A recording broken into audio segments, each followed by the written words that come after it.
जय माता दी। आप सभी को आषाढ़ मास गुप्त नवरात्रि की अष्टमी और नवमी तिथि की ढेरों शुभकामनाएं। प्रिय भक्तों, आज के इस वीडियो में हम बात करेंगे कि जो आषाढ़ मास के नवरात्रि हैं, जिसे हम गुप्त नवरात्रि कहते हैं, इसकी अष्टमी तिथि और नवमी तिथि किस दिन है, अष्टमी और नवमी पर कन्या पूजन कब करना है, जिनके घर अष्टमी होती है उनको कब करना है, नवमी होती है उनके घर कब करना है, भद्रा का क्या सीन है या नहीं है, तो कब से कब तक है, क्या प्रभाव रहेगा। साथ ही अष्टमी तिथि और नवमी तिथि किसको करनी चाहिए, अष्टमी पर विसर्जन करना चाहिए या नवमी पर। आपने 9 दिन की माता की पूजा की है, 10 महाविद्याओं की पूजा कर रहे हैं, आपने अगर अनुष्ठान किया है तो जो चौकी का विसर्जन है, कलश का जो विसर्जन है, जो चौकी को उठाना है, जवारे खिचड़ी आदि का जो विसर्जन है पूर्ण करना है, वो कब करना है, उसका उठान कब करना है, वो अष्टमी को करना चाहिए, नवमी को करना चाहिए या दशमी को करना चाहिए, उसका विधान क्या है, शास्त्रीय विधान क्या है, शास्त्रों में क्या लिखा है। बहुत सारे लोग अष्टमी को दुर्गा पूजा करते हैं, देवी पूजा करते हैं और उसी दिन अपने अनुष्ठान को पूर्ण कर देते हैं और चौकी आदि को उठा देते हैं और कलश विसर्जन आदि कर देते हैं। ये गलत है, ये गलत है, ये अपराध है। शास्त्रीय विधि क्या है हम आपको बताएंगे कि शास्त्र क्या कहते हैं, आपको कब अनुष्ठान पूर्ण करना चाहिए, अष्टमी करना सही है या गलत है, नवमी करना सही है या गलत है, इसके विषय में भी शास्त्रीय विधान आपको बताएंगे। इस प्रकार से संपूर्ण जानकारी आपको अष्टमी और नवमी के बारे में प्रदान की जाएगी, एक एक बात बारीकी से बताई जाएगी, जिससे कि आपका जो अनुष्ठान है वह सही प्रकार से पूर्ण हो। आप बड़ी प्रयास करके, मेहनत करके, कठिन साधना करके 9 दिन तक माता की पूजा करते हैं तो किसी भी प्रकार की गड़बड़ी ना हो, सही प्रकार से इसको पूर्ण करें। अंतिम दिन पर पूजा कैसे करनी चाहिए ये भी बताएंगे। पूजा के साथ उसके नियम क्या रहेंगे, कंजक बिठानी है, कितनी बिठानी है, किस उम्र की होनी चाहिए, क्या उनको देना चाहिए, क्या नहीं देना चाहिए, हवन करना है, क्या हवन करना है तो वो कैसे करना चाहिए, सूक्ष्म से सूक्ष्म हवन क्या होता है, उसकी विधि क्या रहेगी। तो प्रिय भक्तों, ये संपूर्ण जानकारी है जो हम आज इस वीडियो में प्रदान करेंगे। क्योंकि जानकारी अधिक है तो हो सकता है कि वीडियो थोड़ा सा बड़ा हो जाए, क्योंकि स्वाभाविक है अगर हम अधिक बातों के बारे में चर्चा करेंगे तो बड़ा वीडियो भी होगा। आरंभ करें उससे पहले आपसे निवेदन है कि माता की जानकारी का यह वीडियो है तो कृपया वीडियो को एक बार लाइक अवश्य कर दीजिएगा, क्योंकि आपका एक लाइक हमारे लिए बहुत महत्वपूर्ण होता है। हम बड़े रिसर्च करने के बाद चीज़ों को आपको बताते हैं, मेहनत के बाद जब आप एक लाइक करते हैं ना तो हमें अपनी मेहनत सफल जान पड़ती है। तो कृपया एक बार लाइक अवश्य कर दीजिएगा। माता रानी की कृपा प्राप्त करने के लिए, अपने नवरात्रि अनुष्ठान की सफलता के लिए कमेंट बॉक्स में अवश्य लिखिएगा जय माता दी। आप देख रहे हैं देवभूमि ज्योतिष संस्थान का प्रतिष्ठित यूट्यूब चैनल देवभूमि धार्मिक। हम यहाँ पर सभी व्रत और त्योहारों की सही शास्त्रीय जानकारी प्रदान करते हैं। ज्योतिष शास्त्र और पंचांग के आधार पर आपको बताते हैं कौन सी तिथि कब है, व्रत आदि कब है, कैसे करना है, क्या नियम है, क्या विधि है, क्या गलती आदि नहीं करनी चाहिए। तो सभी व्रत और त्योहारों की सही शास्त्रीय जानकारी यदि आप प्राप्त करते रहना चाहते हैं तो कृपया चैनल को अभी सब्सक्राइब कीजिएगा। जब आप सब्सक्राइब का बटन दबाएंगे तो वहाँ पर एक बेल का निशान बना हुआ आएगा, घंटी का निशान बना हुआ आएगा, उसको अवश्य दबाइएगा, तभी आपको हमारे सारे वीडियोज़ मिलेंगे, अन्यथा आपसे जानकारी और वीडियो छूट जाएंगी। तो सब्सक्राइब करें और बेल आइकन को प्रेस करें। आइए प्रिय भक्तों, जानकारी आरंभ करते हैं। बात करते हैं आषाढ़ मास गुप्त नवरात्रि अष्टमी और नवमी की, दुर्गा अष्टमी और दुर्गा नवमी की। प्रिय दर्शकों, सबसे पहले जानते हैं कि आपको अष्टमी करनी चाहिए या नवमी करनी चाहिए, अष्टमी और नवमी को करने का क्या विधान है। प्रिय दर्शकों, सबसे पहले तो ये समझना आवश्यक है कि जो हम अष्टमी को दुर्गा पूजा करते हैं ना, ये अष्टमी को दुर्गा पूजा की जा सकती है, ये मान्यताओं पे आधारित है। अगर आपके यहाँ अष्टमी पे दुर्गा पूजा होती है तो अष्टमी पर ही दुर्गा पूजा कीजिए, उसमें कोई दोष नहीं है। और अगर नवमी पे दुर्गा पूजा होती है तो उसमें भी कोई दोष नहीं है। लेकिन इसको नवरात्रि की पूर्णता नहीं समझना चाहिए, दोष इसमें है। हम जो गलती करते हैं कि अरे हमारे यहाँ तो अष्टमी होती है जी, अष्टमी होती है इसलिए हमने तो खिचड़ी उठा दी और जवारे आदि उठा दिए, कलश आदि उठा दिया और विसर्जन कर दिया, क्योंकि हमारे तो अष्टमी होती है। भाई अष्टमी होती है तो अष्टमी होने का अभिप्राय ये नहीं कि आप नवरात्रि को ही 8 दिन का कर देंगे। अष्टमी होने का अभिप्राय ये है कि आपके यहाँ माता पूजा अष्टमी को करनी है, आप जो विशेष पूजन करते हैं। देखिए, दुर्गा अष्टमी या दुर्गा नवमी जो भी दिन होता है ना, उस दिन आप माता की विशेष रूप से पूजा करते हैं। वो लोग भी जो 9 दिन के नवरात्रे नहीं रखते हैं या चौकी आदि नहीं लगाते हैं, वो भी अष्टमी वाले दिन माता की पूजा करते हैं। तो इसका अभिप्राय इस प्रकार से है, जैसे कि आप बसोड़ा पूजते हैं। अब कुछ लोग क्या करते हैं कि शीतला सप्तमी को करते हैं, कुछ लोग शीतला अष्टमी को करते हैं, ठीक है। वो देवी की पूजा करते हैं और वो दिन देवी की पूजा के लिए समर्पित है, उससे नवरात्रि की पूर्णता का लेना देना नहीं है। शास्त्र कहते हैं कि अगर आप कहते हैं कि आपके यहाँ अष्टमी होती है, तो इसका अभिप्राय केवल ये है कि आपके यहाँ देवी की पूजा अष्टमी को करनी है आपको। परंतु यदि आपने 9 दिन का अनुष्ठान रखा है, घर में चौकी आदि लगाई है, जवारे आदि कलश स्थापना की है, तो उसका विसर्जन उस दिन नहीं होगा। वो दिन आपके यहाँ केवल देवी पूजन के लिए सुनिश्चित किया गया है कि आपके यहाँ पे दुर्गा माता की पूजा अष्टमी तिथि को होती है, आपके यहाँ पे दुर्गा माता की पूजा 9वीं तिथि को होती है। इसका अभिप्राय ये बिल्कुल नहीं है कि आपके यहाँ पे नवरात्रे 8 ही दिन के होंगे या उनके यहाँ पे नवरात्रे 9 ही दिन के होंगे। ये अनुचित है। जब मनुष्य ये समझने लग जाता है, वहीं वह गलती कर बैठता है, क्योंकि नवरात्र का विधान तो वही है कि 9 दिन दुर्गा पूजा और 10वें दिन विसर्जन, यही विधान है। और सबके लिए यही विधान है, चाहे आपकी अष्टमी पूजती है और चाहे आपके 9वीं पूजती है। तो विसर्जन तो शास्त्र अनुसार आपको करना चाहिए 10वीं तिथि को ही। नवरात्रि का जो विधान है, ये एक शास्त्रीय विधान है, ये पौराणिक विधान है, पुराणों में लिखा है, देवों द्वारा बताया गया है। इसको मनुष्य अपनी मान्यता के अनुसार थोड़ी बदल सकता है कि किसी की अष्टमी पूजती है तो वो अपने अनुसार बदल दे, जिसके 9वीं पूजती है वो 9वीं को कर दे। ये सिर्फ मानव द्वारा क्रियान्वित की हुई नियम हैं, ये पुराणों में नहीं लिखे हैं और ना ही ये शास्त्रों में लिखे हैं। तो इसका आपको ध्यान रखना चाहिए। अगर आप वाकई विधान से करना चाहते हैं तो नवरात्रि विसर्जन अष्टमी और 9वीं को तो नहीं होगा। अब कई बार क्या होता है कि 9वीं तिथि के साथ 10वीं तिथि आ रही होती है, उस अवस्था में आप कर देते हैं। कई बार होता है कि अष्टमी तिथि के साथ 9वीं तिथि भी आ रही है, तो आप उस दिन अष्टमी 9वीं दोनों कर लेते हैं। वो देखने वाली बात होगी, जिसको हम अभी बताएंगे कि आपको अष्टमी 9वीं 10वीं तीनों तिथियां कब हैं, कब विसर्जन आदि करना है। इसके विषय में आपको अवश्य ही अभी हम पंचांग के अनुसार बताएंगे कौन सी तिथि कब आरंभ हो रही है, कब पूर्ण हो रही है, क्या मुहूर्त आदि रहेगा। तो आशा करते हैं आपको ये तो साफ हो गया होगा कि आपको खेतड़ी कब विसर्जित करनी है, कलश कब हटाना है, चौकी कब हटानी है। इसके नियम हमने आपको साफ साफ बताए हैं। अब बात करते हैं कि अष्टमी तिथि पर आपको क्या करना चाहिए, 9वीं तिथि पर आपको क्या करना चाहिए। प्रिय भक्तों, आपके अगर यहाँ अष्टमी होती है तो अष्टमी तिथि के दिन आपको सूर्योदय से पहले उठना चाहिए। अगर आप व्रत रख रहे हैं तो किसी के यहाँ पहले 2 व्रत का जोड़ा रखा जाता है, किसी के यहाँ मान्यता है कि अंतिम 2 रखे जाते हैं, कुछ लोग पहला और आखिरी रख लेते हैं। इसमें भी शास्त्रों में कुछ लिखित नहीं है, ये भी मानव द्वारा रचित और बनाए गए नियम ही हैं। ये शास्त्रों में नहीं लिखा गया है। जिसको जैसे समझ आया उस समाज ने वैसे अपने नियम बना लिए, इसीलिए हम इसमें कोई हस्तक्षेप भी नहीं करना चाहते। आप यदि पहले और आखिरी रखता हैं तो पहला और अंतिम रखिए। आप अगर पहले 2 जोड़े का रखते हैं तो वो रखिए और अंतिम 2 जोड़े का रखते हैं तो वो रखिए।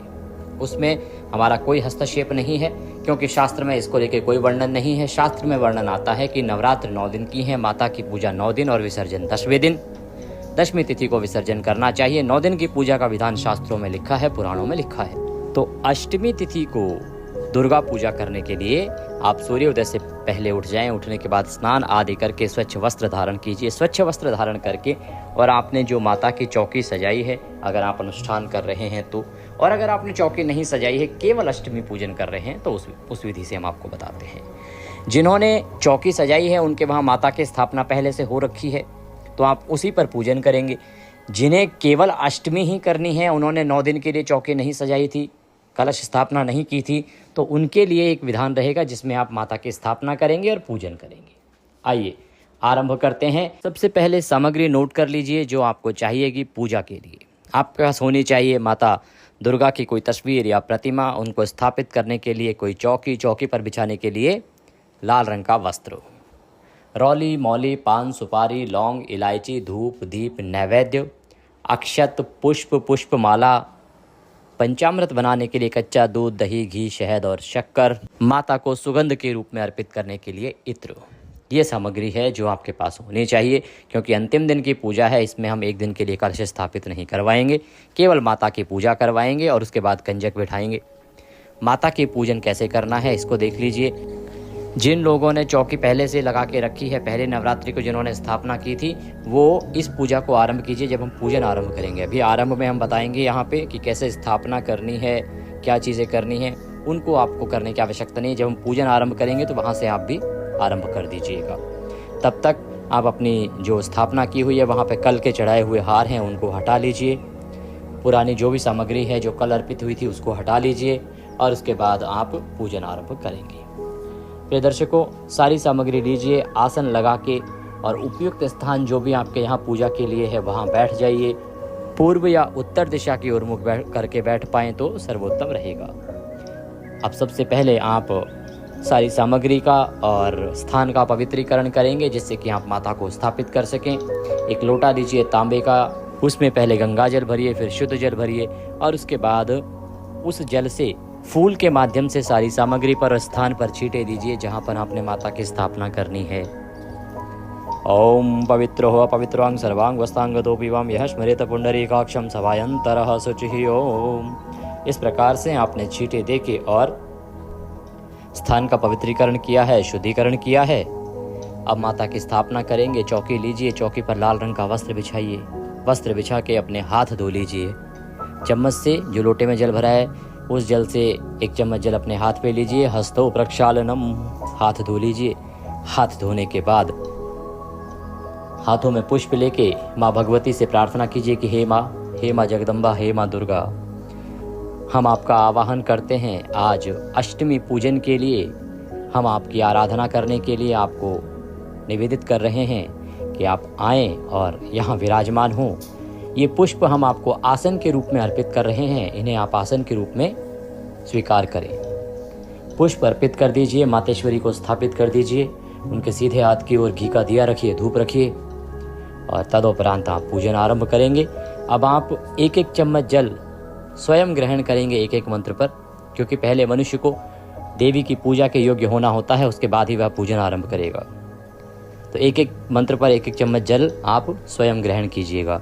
ओम माधवाय नमः, ओम केशवाय नमः, ओम नारायणाय नमः, ओम ऋषिकेशाय नमो नमः। हस्तौ प्रक्षालनम, 3 बार जल ग्रहण किया, चौथी बार में हाथ धो लिए। अपने आप को तिलक कीजिए, मौली बांधिए। पारिवारिक लोग भी यदि बैठकर पूजन कर रहे हैं तो उन्हें भी तिलक कीजिए, मौली बांधिए और जगदम्बा का व्रत पूजन करने का संकल्प कीजिए। दीपक को जला दीजिए, धूप को जला दीजिए। धूप दीप प्रज्वलित करने के बाद संकल्प करने के लिए सीधे हाथ में जल लीजिए। 1 रुपये का सिक्का दक्षिणा के रूप में कम से कम रखिए। 3 बार बोलिए ओम श्री विष्णु, ओम श्री विष्णु, ओम श्री विष्णु। अपना नाम, अपना गोत्र, जिस स्थान पर बैठकर संकल्प करना है वहाँ का मकान नंबर, क्षेत्र का नाम, शहर का नाम। आषाढ़ मासे शुक्ल पक्षे गुप्त नवरात्रि अष्टम्यायाम पुण्यतिथियों आयु आरोग्यता प्राप्त्यार्थाय, सुख संपत्ति प्राप्त्यार्थाय, देवी प्रसन्नार्थाय अष्टमी व्रत पूजन संकल्पम संकरिष्ये। और अगर आप व्रत नहीं कर रहे हैं तो केवल अष्टमी दुर्गा पूजन संकल्पम संकरिष्ये। बोली सौ श्री विष्णु शरणौ शरणम प्रपद्ये, और वह संकल्प देवी के चरणों में अर्पित कर दीजिए।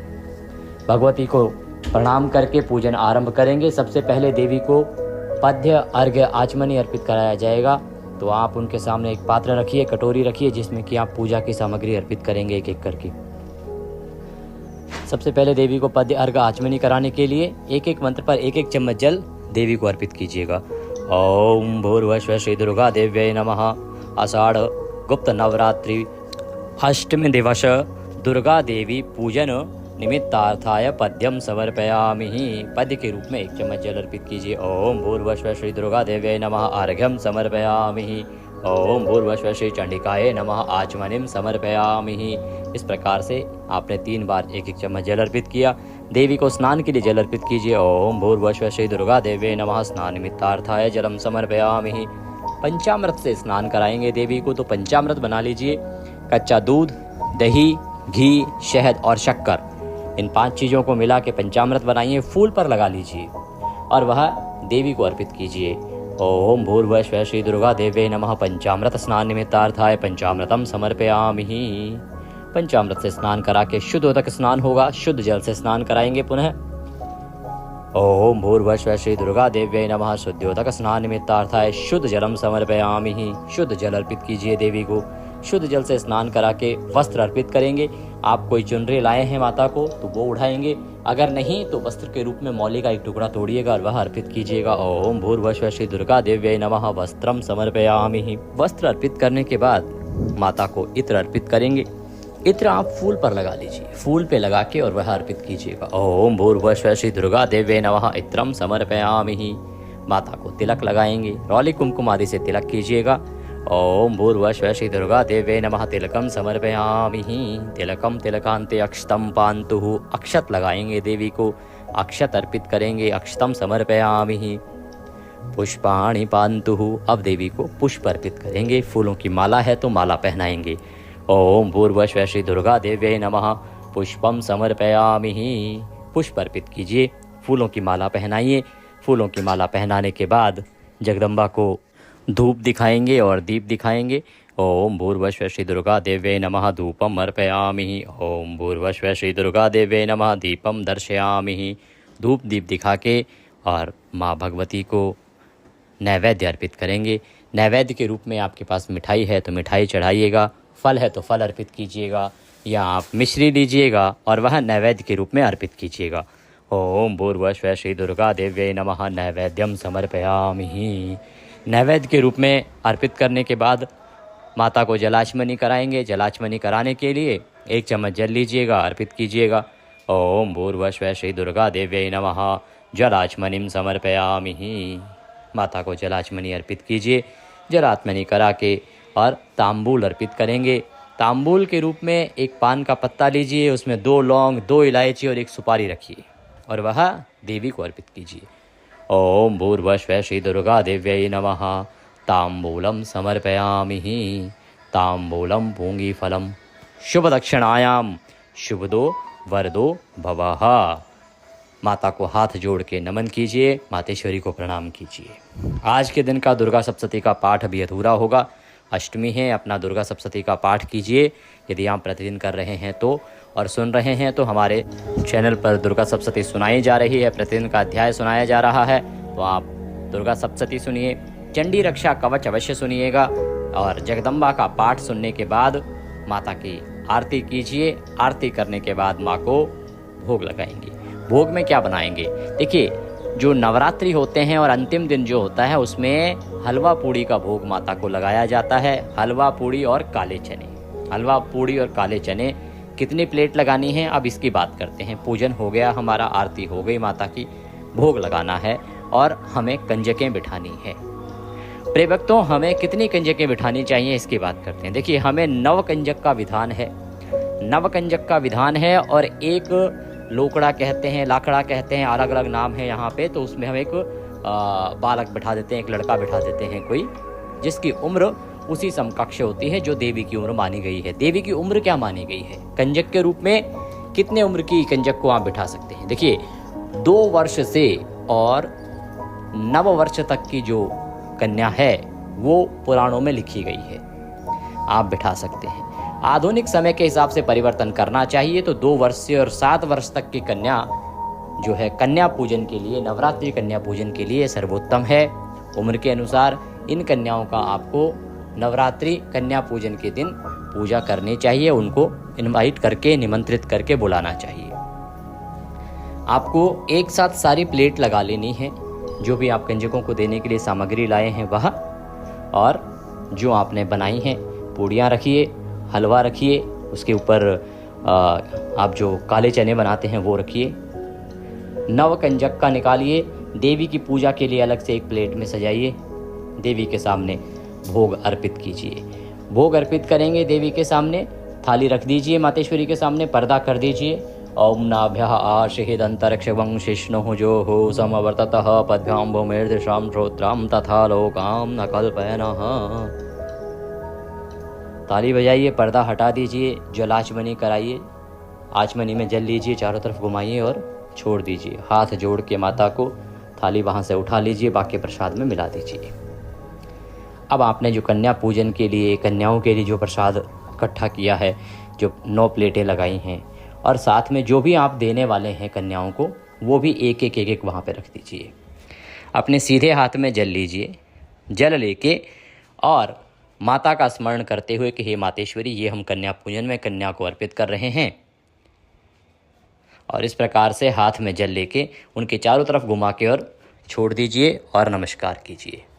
उसके बाद आप कन्याएं अगर आ गई हैं तो उनके पैर धुलाइए, अच्छे से पहुँचिए, उनको बिठाइए, तिलक कीजिए, माता का स्वरूप हैं, तिलक कीजिए, हाथों में मौली बांधिए, अक्षत अर्पित कीजिए और उसके बाद उनके सामने प्लेट रख दीजिए। प्रयास कीजिए कि वो थोड़ा थोड़ा तो खा ही लें। हम सभी जानते हैं कि आज के दिन क्योंकि सभी घरों में कंजक होती हैं तो कितना खाएंगी छोटी छोटी बालिकाएं, छोटी छोटी माताएं। तो आप जितना खा सकें, मुंह झूठा तो कम से कम करा ही दीजिए। और उसके बाद आप उनको हाथ जोड़ के नमन कीजिए, उनके पैर छूइए, आशीर्वाद लीजिए। जो उनको देने के लिए आप भेंट लाए हैं वह अर्पित कीजिए। अब बात आती है जी कि भेंट क्या लानी चाहिए। भेंट में आप कोई भी उपयुक्त वस्तु ला सकते हैं। काले रंग की वस्तुओं से आपको परहेज करना चाहिए। माता को कभी भी काले रंग की वस्तुएं नहीं अर्पित करनी चाहिए। और जब आप कंजक बिठा रहे हैं, कंजक को जो अर्पित कर रहे हैं वो एक प्रकार से माता को ही अर्पित कर रहे हैं, किसी और को नहीं अर्पित कर रहे हैं। आप कर रहे हैं माता को अर्पित। तो माता को अर्पित कर रहे हैं तो ध्यान दीजिए कि काले रंग की कोई भी वस्तु, ना वस्त्र या अन्य कोई वस्तु आप दे रहे हैं तो काले रंग की ना हो। एक चीज़ प्रयास कीजिए कि प्लास्टिक की वस्तुएं ना ही दान करें तो अच्छा है। लोहे की वस्तुएं भी आपको दान करने से बचना चाहिए। अधिकतम जितना हो सके आप स्टेशनरी का सामान लेके आइए। स्टेशनरी से अभिप्राय है जो बच्चों की पढ़ाई लिखाई की चीज़ें हैं वो कन्याओं के काम भी आएंगी, उनको सहयोग भी होगा। इस प्रकार की वस्तुएं अगर आप दान देते हैं, उनके खाने पीने के लिए कुछ उपयुक्त वस्तुएं ले आइए जो उनके स्वास्थ्य के अनुसार भी अच्छी हों, उनका आप दान देते हैं तो अधिक कल्याणकारी रहेगा। वो वस्तुएं लाइए, इस प्रकार से एक एक देवी को अर्पित कीजिए। अब बात ये आती है जी कि ये कर्म करना कब है। आषाढ़ मास की गुप्त नवरात्रि की अष्टमी तिथि कब है, नवमी तिथि कब है और शुभ मुहूर्त क्या रहेगा, उसके बाद बताएंगे वो 2 उपाय जो इस दिन आपको अवश्य करने चाहिए अष्टमी तिथि पर। यदि आप करेंगे इन उपायों को तो अवश्य ही आपके जीवन में लाभ होगा, धन की प्राप्ति होगी। देवी के आशीर्वाद से आपके जीवन में यदि किसी का कुछ किया कराया, नजर आदि कुछ इस प्रकार की परेशानी होगी, आपका कारोबार नहीं चल रहा होगा या स्वास्थ्य संबंधी परेशानी या गृह कलेश संबंधी परेशानी है तो वो दूर होंगी। वो बताएंगे। पहले जान लेते हैं कि आपको ये अष्टमी नवमी करनी कब है। प्रिय भक्तों, अष्टमी तिथि आषाढ़ मास के गुप्त नवरात्रि की जो अष्टमी तिथि है वह आरंभ हो रही है 2 जुलाई को दोपहर को 11:58 पर और 3 जुलाई को ये समाप्त होगी दोपहर को 2:06 पर। 3 जुलाई को सूर्य के मुख से अष्टमी रहेगी, इसीलिए 3 जुलाई को ही दुर्गा अष्टमी मनाई जाएगी। 3 जुलाई को ही आपको जो लोग अष्टमी मनाते हैं उनका कन्या पूजन करना चाहिए। जो लोग नवमी करते हैं, देखिए नवमी तिथि की शुरुआत हो रही है 3 जुलाई को दोपहर को 2:06 पर और 4 जुलाई को 4:31 पर यह समाप्त हो जाएगी। ऐसे में सूर्य के मुख से जो है वो नवमी तिथि रहेगी 4 जुलाई को। तो आपको 4 जुलाई को नवमी करनी चाहिए। नवमी बढ़लिया जो है, जो अबूझ सावा भी कहा जाता है अंतिम, तो नवमी बढ़ली जो है वो भी, या इसको बढ़ली नवमी भी कहते हैं, ये 4 जुलाई को मनाई जाएगी। 4 जुलाई को आप कंजक बिठाइएगा जो नवमी करते हैं। अब शुभ मुहूर्त की बात कर लेते हैं। तो 3 जुलाई को सूर्योदय रहेगा प्रातः 5:28 पर, चंद्रोदय रहेगा 12:54 पर, ब्रह्म मुहूर्त का समय रहेगा 4:07 से 4:47 तक, अभिजीत मुहूर्त रहेगा 11:58 से और 12:53 तक, गोधूली शाम का मुहूर्त 7:22 से और 7:42 तक रहेगा।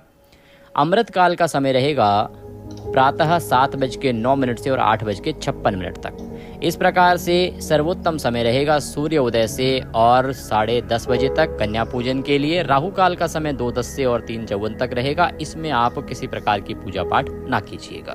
अगर हम 4 जुलाई की बात करें तो सूर्य उदय 5:28 पर होने वाला है। सूर्य उदय से और 10:41 तक जो है वो उत्तम समय रहेगा। इसमें आप कन्या पूजन करें, दुर्गा पूजन करें, कल्याणकारी रहेगा। विसर्जन जो है आपका अगले दिन होगा। कैसे विसर्जन करना है, क्या विधि है, कलश में जो डाली है सामग्री उसका क्या करना है, इसके लिए हम आपको एक बड़ा सा अच्छा सा वीडियो बना के बता रहे हैं जिसमें कि शास्त्र अनुसार विधि बताएंगे। विसर्जन की विधि क्या है, अंतिम दिन की पूजन कैसे करना है, जब आपको विसर्जन करना है उससे पहले क्या करना है, तो उसे अवश्य देख लीजिएगा। जानकारी थोड़ी भी अच्छी लगी हो तो लाइक अवश्य कीजिएगा। भगवती की कृपा प्राप्त करने के लिए कमेंट बॉक्स में लिखिएगा जय माता दी, माँ सब पर कृपा करें। आप सभी को हैप्पी